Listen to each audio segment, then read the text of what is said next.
Salut, je m'appelle Yann Langlais-Plante. Il se vend chaque année pour 2 milliards de dollars de vin à la SAQ. Du rouge, du blanc, de l'orange, du nature et du sans-alcool.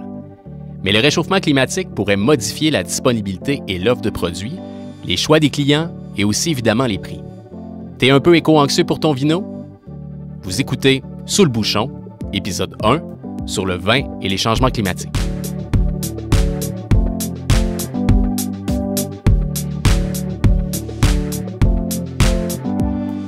Gel, sécheresse, incendie. Si les émissions de gaz à effet de serre continuent à grimper, l'augmentation de la température de la Terre pourrait dépasser d'ici 20 à 40 ans les 2 degrés et même 3,6 degrés autour de 2100. Et c'est pas moi qui le dis, c'est le groupe d'experts intergouvernemental sur l'évolution du climat, le GIEC. Ça veut dire quoi tout ça pour la culture viticole, pour le vin qu'on aime boire? Comme un des acheteurs les plus importants de vin dans le monde, comment la SAQ se prépare à ces transformations pour les années à venir? On en parle avec 2 experts. Gilles Goulet, responsable des achats pour tous les produits provenant de la France, et Marie-Ève Meunier, une spécialiste de la mise en marché des boissons alcooliques. Gilles et Marie-Ève, merci d'être avec nous aujourd'hui. Je veux savoir un peu ce que vous faites à la SAQ. Gilles. Directeur de compte pour la France. En fait, ça se résume à quoi? C'est la sélection, l'achat des vins et la négociation des prix. Pour la France. Pour la France, ainsi que la mise en marché des produits. Marie-Ève? Oui, moi, je suis à la stratégie et à la mise en marché de la gestion de l'offre. Donc, c'est prendre nos produits puis de les mettre au bon endroit en succursale.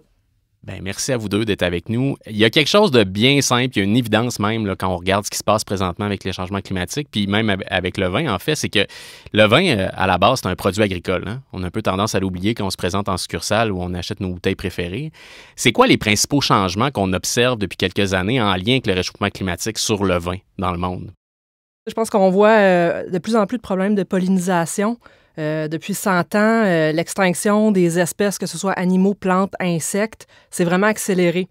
Il y a le 3/4 des cultures vivrières qui, en fait, tout ce qui se ramasse dans notre assiette, qui dépendent de la pollinisation.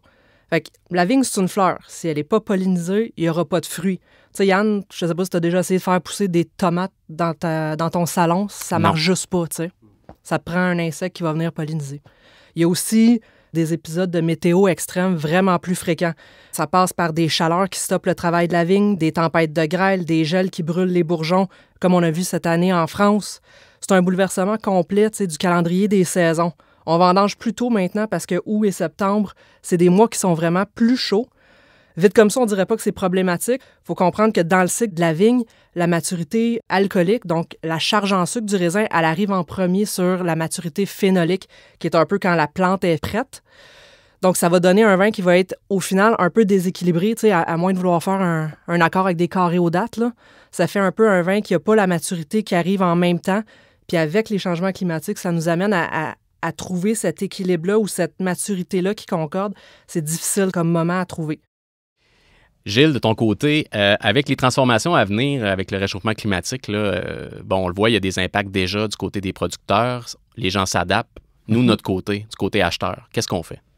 En fait, il y a toujours eu une évolution sur les marchés entre la balance entre l'offre et la demande. Hein? La SAQ, on fête notre 100e anniversaire, puis on aime bien raconter qu'au tout début, je peux vous donner un exemple, le Pontet Canet arrivait en barrique et était embouteillé au Québec comme un produit de consommation courante. Et à l'époque, au début du siècle, en 1921, un grand cru classé était un produit, finalement, somme toute, de consommation courante. Et il y a eu une évolution, une certaine rareté, une certaine demande dans le monde qui fait qu'aujourd'hui, un Pontet Canet se vend autour de 250 $. Ce qui est spécial, ce que l'on voit, c'est la vitesse à laquelle ça va, cette évolution-là. Les marchés changent rapidement. Cette balance entre l'offre et la demande, il faut s'ajuster très, très rapidement. Notre rôle à la SAQ, c'est toujours finalement, je résume ça un peu à 3 choses. Hein, 3. Voici ce que les problèmes climatiques amènent dans ce millésime. Un millésime, en fait, c'est la période où ce que le raisin a maturé juste avant qu'il soit transformé et mis en bouteille pour consommation. Voilà, exactement. Si on dit que On fait du chemin avec notre exemple. Le Pontet-Canet, 2011. C'est le raisin de 2011. Donc moi, je serais un millésime 1982 parce que j'ai maturé jusqu'à naissance à 1983. Oui. C'est bien ça. C'est parfait. Je te demanderai pas le tien. Et ça. Mais 82, en passant, très bonne année à Bordeaux. Merci. C'est bon millésime. Ouais, merci. Ça va bien, Yann. Félicitations. Merci beaucoup.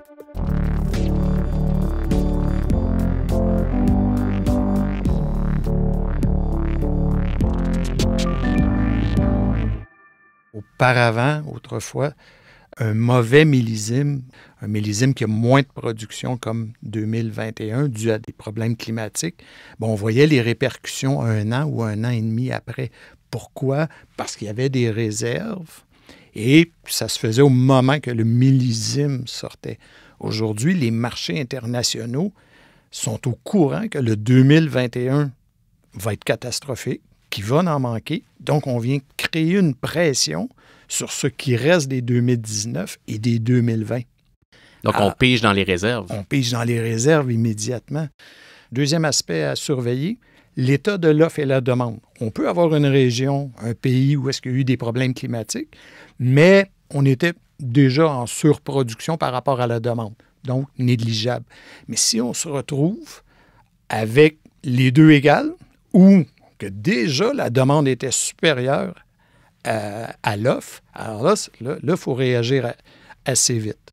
Et le troisième point également, là, je vous ai parlé de le climat, l'offre et la demande et les prix partout dans le monde. On va être certain que notre clientèle puisse dire, oui, les prix, disons, ont augmenté dans telle région, mais c'est la même chose partout. C'est la même chose partout. Maintenant, ça devient la décision de la clientèle d'acheter ou de ne pas acheter. Un choix qui est discrétionnaire. C'est un choix qui est discrétionnaire. Évidemment, personne ne reste les bras croisés, j'imagine, autant de notre côté à la SAQ que du côté de nos fournisseurs, les producteurs. On cherche des solutions, des nouvelles manières de faire. Marie-Ève, peux-tu nous donner quelques exemples, là, justement, de la résilience sur le terrain auprès des vignerons et des producteurs? Absolument, Yann. Il faut comprendre que les vignerons, c'est leur gagne-pain, la viticulture. Donc, ils sont super résilients, ils s'adaptent, ils sont super créatifs. Ça passe à travers planter des arbres fruitiers entre les rangs de vignes parce que ça va permettre, en fait, les arbres vont emmagasiner le CO2 pour ensuite limiter les variations de température dans les vignes jusqu'à 3 degrés. L'enherbement qui permet de maintenir la fraîcheur au sol. Ça permet d'équiper la vigne pour passer à travers les épisodes de sécheresse, avoir des racines qui vont aller plus profondément puiser leur eau, leurs minéraux qu'ils ont besoin. Ça passe aussi à travers l'agriculture biologique, pour conserver une vie microbienne. Ça va donner une terre vivante qui justement retient mieux l'eau.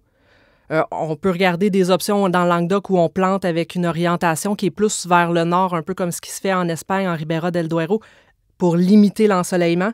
Puis après, c'est des décisions personnelles humaines de choix de matériel végétal, que ce soit des porte-greffes ou des cépages qui sont mieux adaptés à l'environnement. Marie-Ève, au niveau de la stratégie de mise en marché, ça veut dire quoi pour toi, ces changements-là? Bien, pour nous, la SAQ, ça va vouloir dire aussi d'élargir un peu nos horizons. Ça va vouloir dire que ça se pourrait qu'une année X, Y, Z, on ne soit pas capable d'avoir suffisamment, je vais prendre l'exemple d'un Chablis, pour abreuver toute la population qui a envie de ça. Ça se pourrait qu'on doive trouver des profils qui sont similaires, des profils aromatiques qui se ressemblent, mais qui vont être produits en dehors de la France, peut-être dans le Nouveau Monde, peut-être éventuellement Europe de l'Est. Ça sera de travailler sur des nouveaux marchés, puis on fait déjà affaire avec à peu près tous les pays producteurs, là.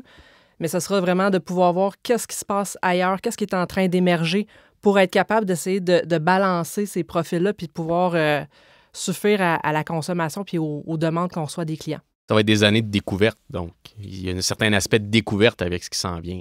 Oh oui. Il y a sûrement un vin aujourd'hui que l'on boit de façon courante, un peu comme le Pontet-Canet du début du siècle, qui plus tard va devenir un vin beaucoup plus rare. Et on va se rappeler... Avec nostalgie. Avec nostalgie, Marie-Ève, toi et moi, Yann, te rappelles-tu de?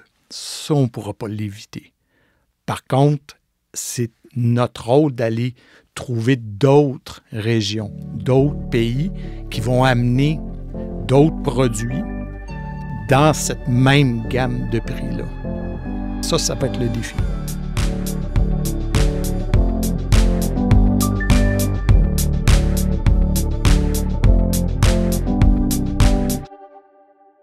La SAQ a le monopole de la vente sur plusieurs produits, mais on n'a pas le monopole de l'achat. Donc là, la compétition sur les marchés va être de plus en plus forte. Le levier qu'on a va être mis à l'épreuve probablement davantage dans les prochaines années.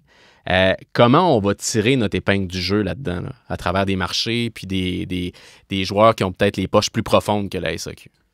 La SAQ et le Québec a l'avantage d'être un marché historique. Ça, c'est un gros avantage. Nous ne sommes pas un marché éphémère. Très bonne relation avec le Québec. Je parle des relations non seulement d'affaires, mais souvent d'amitié. D'amitié, pas seulement avec la SAQ. Là. Je parle avec l'amour du Québec en général. Puis c'est pas seulement les Français, les Italiens, les Espagnols. Le marché du Québec est un marché de précurseurs, est un marché de connaisseurs aussi. De connaisseurs. Et vous voulez être là. Hein? En Amérique, c'est la place. Absolument, tout le monde le dit. Tout le monde qui vient visiter nos succursales vont dire le niveau de connaissance, c'est des conseillers en vin, mais également des consommateurs qui sont curieux, qui sont ouverts, qui prennent les conseils. Ça n'a pas de prix. Il y a aussi, tu sais, Gilles qui disait tantôt sur la stabilité de notre marché. Bien, je pense qu'on a été un bon exemple aussi de quand c'est un grand millésime, on en achète, mais quand c'est aussi une vendange en chaloupe parce qu'il y a tellement plu, bien, on est quand même là pour acheter, tu sais. On est là pour garder cette relation-là de confiance entre le fournisseur et nous, là. Fait que c'est ça qu'il ne faut pas qu'on perde. Un consommateur qui est ouvert et qui a envie d'essayer des choses, ça va nous aider, nous, à passer à travers, justement, qu'est-ce qui va se passer avec les changements climatiques puis quel sera l'avenir viticole mondial, en fait, là. Est-ce qu'on pourrait voir disparaître certaines régions viticoles de la carte complètement? Est-ce que, là, je pousse votre boule de cristal au maximum, là, mais Gilles? La mienne me dit non. Non, les terroirs vont rester. Par contre, comme le mentionnait Marie-Ève tout à l'heure, les terroirs vont devoir s'adapter. Maintenant, de quelle façon? Ça, là, ça devient une plus grande boule de cristal que... Mais un terroir, selon moi, va rester un terroir. Ne va pas disparaître. Les méthodes vont changer, mais... Marie-Ève, là-dessus? Oui, bien moi, contrairement à Gilles, je pense qu'effectivement, on risque de voir des zones qui seront plus propices à la viticulture. Je pense qu'il va y avoir un recul de ces zones-là, notamment sur les pays méditerranéens. Espagne, Italie, il risque d'avoir des reculs, je pense. On peut regarder la Nouvelle-Zélande, le nord des États-Unis, qui, eux, théoriquement, pourraient gagner éventuellement des hectares de vignes, honnêtement. Mais au final, je pense qu'il faut juste qu'on comprenne qu'on va être capable de s'adapter.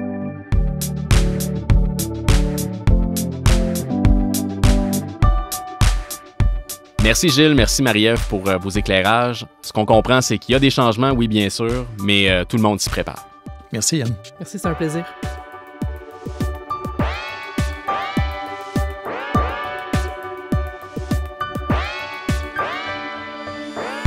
Un grand merci à Gilles Goulet et Marie-Ève Meunier pour leur participation.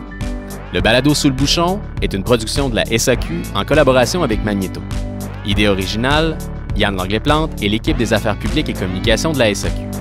Réalisation, Maude Pétel-Légaré. Prise de son, montage, mixage et musique, Antonin Vyss.